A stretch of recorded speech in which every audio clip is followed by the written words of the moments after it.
অর্থনৈতিক সংকট থেকে শুরু হয়ে যে বিক্ষোভ সরকার বিরোধী আন্দোলনের রূপ নিয়েছিল তা এখন নিয়ন্ত্রণে আনার দাবি করছে ইরান। তবে পরিস্থিতি শান্ত হলেও হাজার হাজার মানুষ গ্রেপ্তার তৈরি করেছে নতুন উদ্বেগ।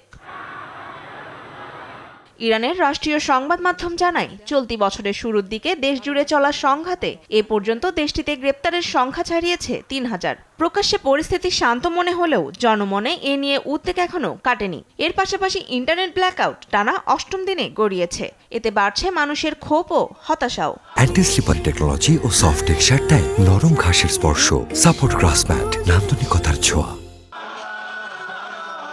বিক্ষোভ দমনের নিরাপত্তা বাহিনীর অভিযানে হাজারের বেশি মানুষ নিহতের দাবি করছে মানবাধিকার সংগঠনগুলো। বিপরীতে অন্তত ১০০ নিরাপত্তা সদস্য নিহতের দাবি সরকারের। তবে ইন্টারনেট বন্ধ থাকায় এসব তথ্যের সত্যতা নিশ্চিত সম্ভব হয়নি।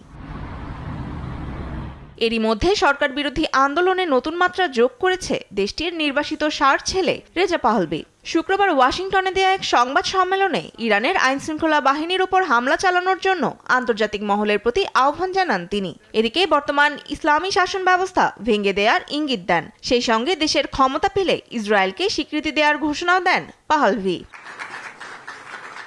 বিশ্লেষকদের মতে সব মিলিয়ে ইরানের অভ্যন্তরীণ অস্থিরতা এখন সাময়িকভাবে কমলেও রাজনৈতিক অনিশ্চয়তা, অর্থনৈতিক সংকট এবং আন্তর্জাতিক চাপে দেশটি এখনো গভীর সংকটে। যে কোনো সময় এর অবনতি হতে পারে শঙ্কা তাদের। তনিমা ইসলাম, নিউজ ডেস্ক, দেশ টিভি।